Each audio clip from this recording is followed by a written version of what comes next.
시어머니 욕을 먹이려고 쓰는 글은 아님을 미리 밝힙니다. 어떻게든 해결책을 찾아주십사 쓰는 거예요. 50kg 후반대의 보통 체격인 새댁입니다. 키는 크지 않아서 통통한 편이에요. 오히려 먹는 걸 많이 먹는데 활동량이 많다 보니 먹는 양에 비해서 날씬한 편에 속하는 거고요. 아마 제가 일을 그만둔다면 살이 더 찌겠죠. 하지만 운동하는 것을 엄청 좋아해서 신진대사가 빠르기도 하고 한두 시간만 지나도 배가 고픈 체질입니다. 아침, 점심, 저녁 다 한 공기씩 챙겨 먹고 중간에 간식도 챙겨 먹는 스타일인데요. 결혼 전에 예비 시부모님과 외식을 몇 번 했는데 저의 잘 먹는 모습을 보고 엄청 좋아하셨어요. 남편은 어릴 때부터 입이 짧아서 말랐거든요. 이런 저에게 최근에 큰 고민이 생겼습니다. 결혼 전엔 시댁에 간 적은 있지만 밥은 먹지 않고 인사차 간 거라 과일과 차만 먹었어요. 결혼 후에는 어머님이 손수 차려주신 밥을 먹었는데 어머님께서는 신경 쓰셔서 저 먹이려고 이것저것 상다리가 휘어지게 많이도 하셨더라고요. 근데 저는 도저히 먹을 수가 없었어요. 일단 냄새가 너무 역했고 참고 먹어보려고 했지만 한 입 넣는 순간 눈물이 고여서 바로 씹지도 않고 삼켰어요. 뱉고 싶었지만 뱉으면 실례인 걸 아니까 내린 결단이었는데 눈치 보면서 밥을 깨작깨작 먹고 있는데 어머니께서 음식이 입에 안 맞냐고 물어보셔서 정말 맛있는데 회사에서 점심 먹은 게 체한 것 같다고 해서 넘겼어요. 그리고 그 후에 몇 번 더 시댁에 방문을 했는데 남편을 꼬셔서 오늘 초밥이 먹고 싶은데 초밥 사가지고 가면 안 돼? 이런 식으로 음식을 사서 갔어요. 그리고 작년 추석에는 음식을 사갈 수가 없었죠. 친구들과 고민 끝에 첫 번째는 제가 음식 도와드린다고 해서 제가 한 요리만 먹든지 두 번째는 사실 그때만 입에 안 맞았던 거지 이번에는 괜찮을 거라는 결론을 내리고 혹시 모르니 일찍 가서 부모님 옆에서 음식하려 했으나 어머님이 저를 예뻐하셔서 부엌에 오지도 못하게 하시는 터라 제대로 하지도 못했고 콩나물 무침을 하려고 했는데 아직 요리에 대해서 뭘 알겠냐고 다듬는 거나 도우라고 하셔서 콩나물 대가리만 다듬다 끝났어요. 남편은 어머니가 다른 사람이 부엌 쓰는 걸 싫어하시니 그냥 앉아만 있으라고 했어요. 밥 시간이 되어 다행스럽게도 전 종류가 밥상에 있어서 밥과 전 종류를 먹는데 어머님이 나물 더 먹어야 건강하다며 시금치를 제 숟가락에 올려주셨는데 안 먹을 수도 없고 먹으려고 하는데 냄새가 나서 이미 그 맛을 아는 제 몸뚱아리는 거부감을 일으켜 먹지도 않았는데 토할 것처럼 욱하게 됐어요. 가족들이 동그랗게 눈을 뜨고 저를 쳐다봤고 왜 이러지 하면서 또 먹으려고 시도하는데 냄새 때문에 눈에 눈물이 고이고 욱했어요. 가족들이 혹시 하면서 임신으로 오해하더라고요. 저는 음식을 먹을 수 없어서 차라리 받아들였어요. 그러면 음식을 안 먹을 수 있을 것 같아서요. 제가 나쁜 사람인 거 압니다. 그렇게 음식을 못 먹겠다며 과일은 먹을 수 있겠다고 해서 과일을 먹다가 집에 왔는데 명절 끝나고 산부인과 다녀왔지만 당연히 임신은 아니고 남편은 좋아했다가 아닌 걸 알고 상상 임신한 제 마음이 아플까봐 더 잘해주고 어머님도 명절 끝난 주에 또 연휴 주말이라 오라고 하시더라고요. 제 마음이 안 좋을까봐 맛있는 거 해주시겠다고 했지만 저는 몸 안 좋다는 핑계로 안 갔어요. 그 후에도 밖에서 외식은 같이 했는데 집밥은 피했습니다. 눈치가 느린 남편도 엄마 음식이 입에 안 맞냐고 하기에 이르렀죠. 밥 먹는 걸 본 적이 없다면서요. 그래서 결국 실토했어요. 어머니 음식이 나랑 너무 많이 안 맞은 것 같다고요. 남편도 엄마가 서운해하실 거라는 거 알아서 섣불리 말을 못하네요. 김치, 나물, 국찌개 등 어머님의 한 요리 자체를 전혀 먹을 수가 없고 참치, 김 정도만 먹을 수 있었어요. 냄새가 동남아 냄새, 취두부 냄새, 달걀 썩은 냄새, 두리안 냄새를 다 섞은 듯한 냄새가 나요. 뭐라고 말을 못하겠어요. 실제로 맛도 그래요. 남편이 사귈 때부터 맛집을 가도 무슨 맛인지 모르겠다고 하고 엄청 맛없는 것도 그냥 먹고 하면서 남편은 요리 맛을 잘 모른다고 했는데 왜 그런지 알 것 같고 막 그러네요. 이상한 조미료를 쓰는 건지 어떻게 그런 맛을 낼 수가 있는지 제가 음식 안 가리고 정말 잘 먹는 편인데, 근데 남자친구의 가족들은 또 잘 먹어요. 저는 설이 벌써부터 걱정됩니다. 어머니께 상처드리지 않고 좋은 방법이 있으시면 알려주세요. 심한 감기에 걸려 후각과 미각을 상실시켜라와 같은 제 몸을 망가뜨리는 건 사양합니다. 안녕하세요. 지난번 제 글에 댓글 달아주신 거 감사해요. 처음에는 뭘 어떻게 접근해서 해결 방법을 찾아야 할지 막연했어요. 남편에게 얘기를 했지만 남편은 어머니 음식 맛에 길들어져 있어서 이상한 거 모르고 제가 해주는 거나 사 먹는 거나 맛있다고 하더라고요. 오히려 어머님 음식은 주니까 그냥 먹는 거라고, 익숙한 맛이니까 라고 하더라고요. 결론은 어머니 음식을 남편도 맛있다고 느끼지 않는다는 거였어요. 여러분들이 주신 댓글과 남편이 어머니 음식에 대한 평가를 종합해보면 뭔가 양념에 문제가 있는 것 같았습니다. 얼마 전 주말에 남편이 엄마표 불고기를 먹고 싶다고 한다며 불고기를 사가지고 시댁에 방문했습니다. 불고기 재는 거 가르쳐달라고 하면서 옆에 붙어 있었어요. 저는 불고기에 간장과 설탕, 매실액과 마늘 정도를 넣었는데 어머니는 이 가루 저 가루 엄청 넣으시더라고요. 그게 뭐냐고 물어보니 어머니는 천연 양념 아니면 안 쓰신다고 하더라고요. 그 순간 양념에서 뭔가 익숙한 냄새가 훅 하고 올라왔어요.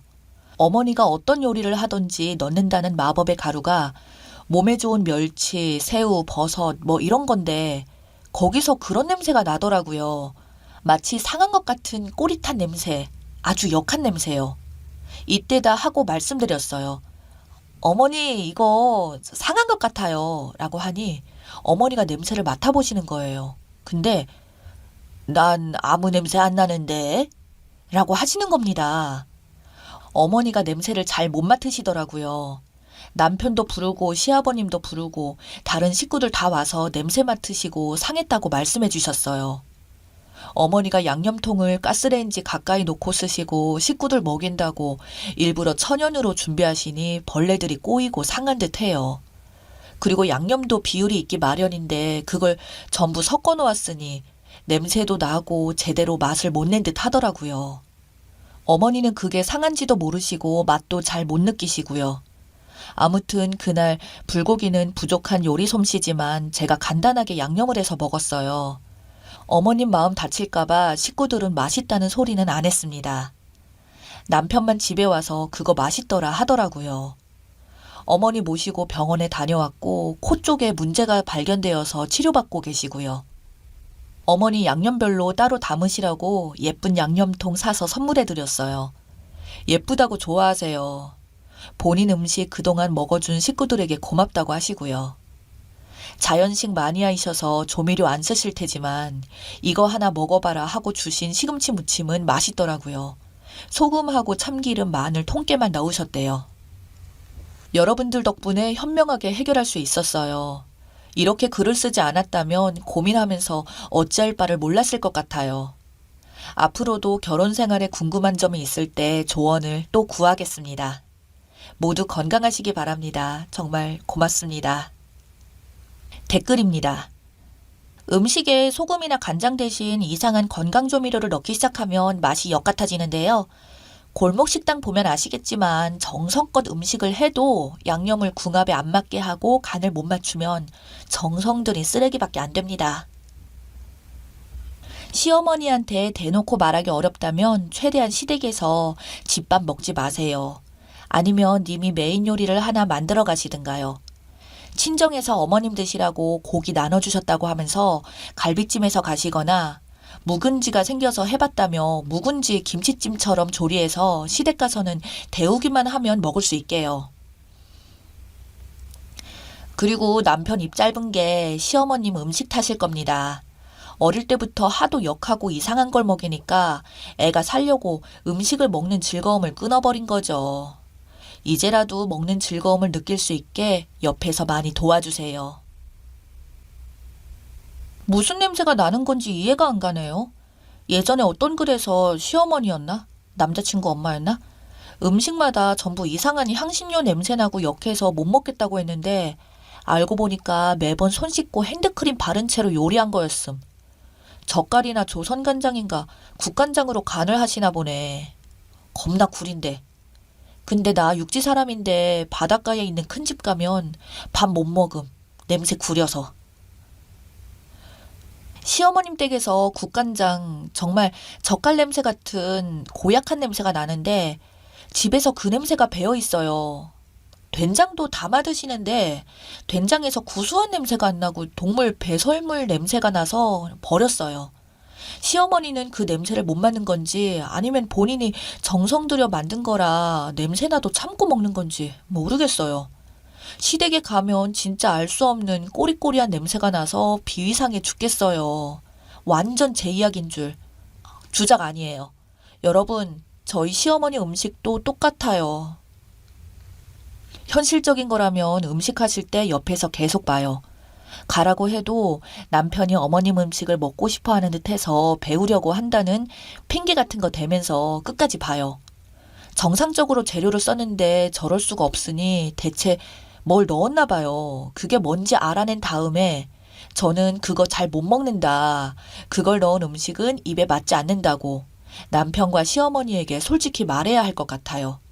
정상적이라면 며느리 올 때 만든 음식은 그걸 뺀 걸 해준다던가 하겠죠. 그 나이 때 어머님들은 TV에서 효소, 뭐가 좋다, 혹은 몸에 좋다고 하면 무조건 넣으시는 분들이 있어요.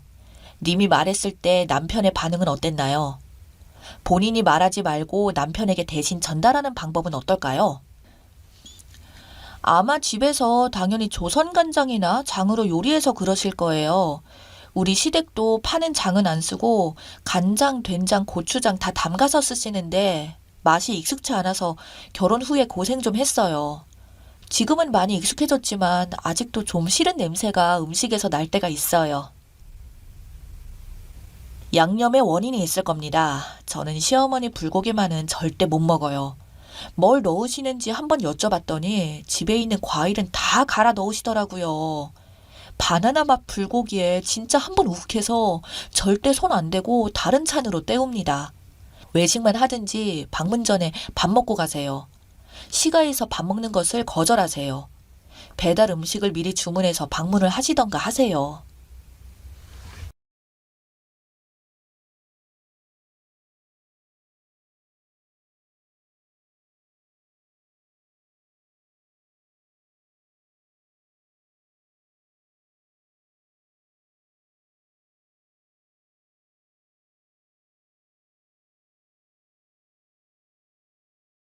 저는 올해로 67살이 된 여자입니다. 15년 전에 남편을 먼저 떠나보내고 딸과 아들 하나와 지냈습니다. 근데 큰딸도 결혼하자마자 외국에 나가 지내게 되어서 아들과 단둘이 지냈어요. 저희 아들도 회사가 지방이라 거의 지방에 있는 회사 사택에서 지냈고 늘 저 혼자 있는 시간이 많았죠. 그러다가 아들이 결혼하게 되면서 저에게 아주 큰 선물을 안겨줬습니다. 며느리가 너무 이뻤습니다. 처음에 저한테 인사하러 왔을 때도 방긋방긋 잘 웃으며 부침성이 얼마나 좋은지. 저도 딸 자식 키워봤지만 요즘에도 이런 아가씨가 있는지 정말 놀랐으니까요.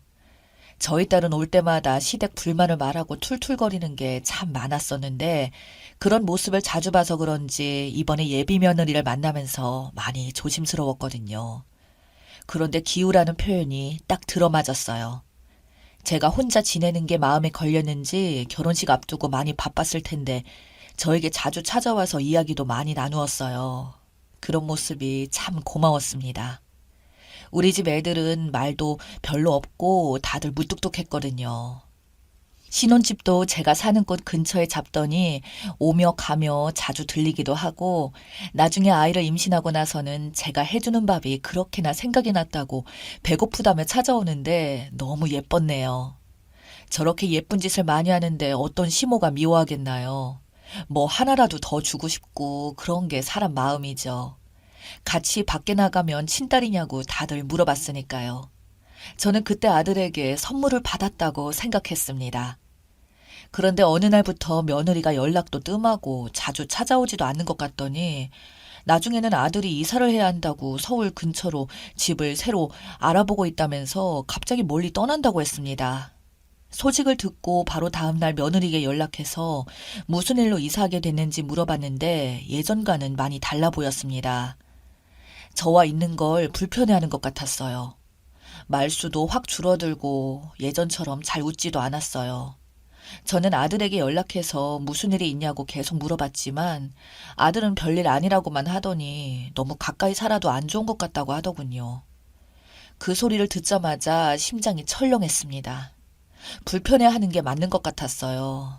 서로 사이가 한번 서먹해지기 시작하니 언제 가까웠나 싶을 정도로 멀어지더군요. 저도 혼자 속앓임만 하며 있다가 언젠가부터는 다른 시어머니들처럼 며느리에게 섭섭하기 시작했습니다. 남들과 다를 게 없구나 싶었어요. 그렇게 저희 아들 내외는 이사를 가버렸고 처음엔 혼자 집에서만 지내다가 이렇게 사는 건 아닌 것 같아서 밖에도 자주 나가고 운동장에서 새로 친구도 만들면서 바쁘게 지내려고 노력했어요. 새벽에 운동하다가 알게 된 친구가 있는데 저랑 나이도 같고 남편 없는 것도 똑같고 자식들도 얼추 비슷했습니다. 자주 만나서 이야기도 나누고 놀러 다니기도 하면서 예전처럼 바쁘게 지냈어요. 그러던 어느 날 주말이었어요.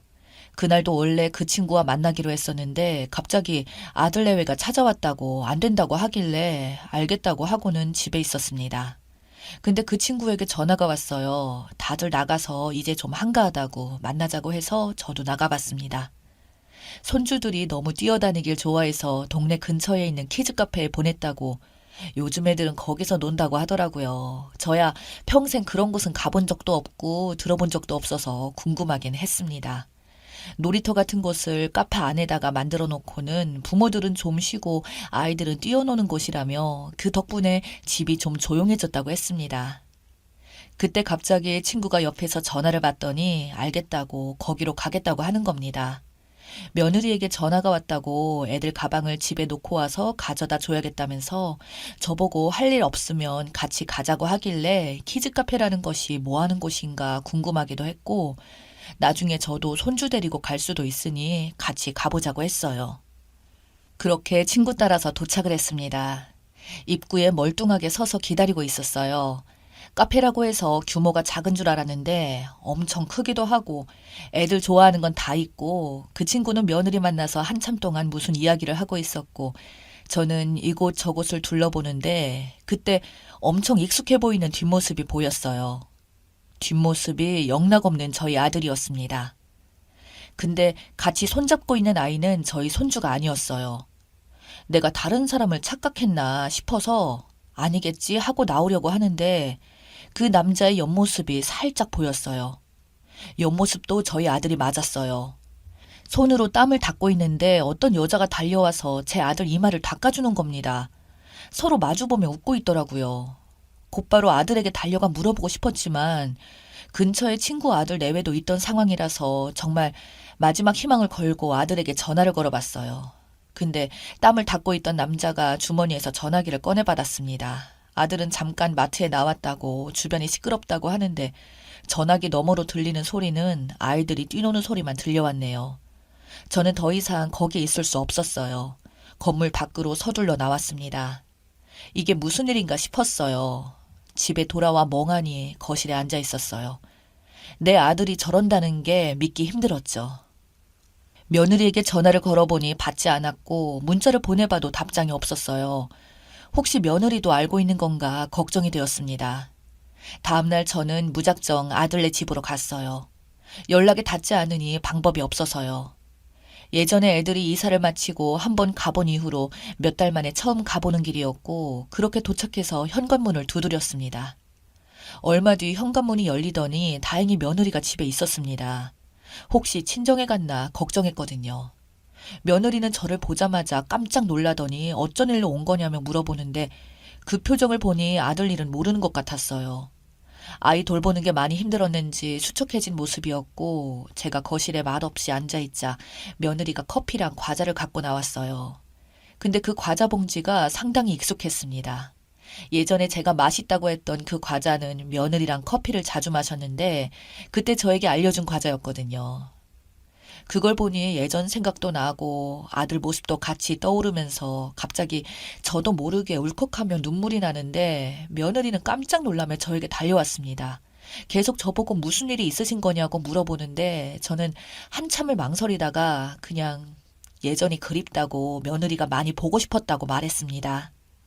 뭐가 그리 서운했는지는 모르겠지만 지금이라도 용서해달라고 저도 모르게 그런 말이 나왔어요.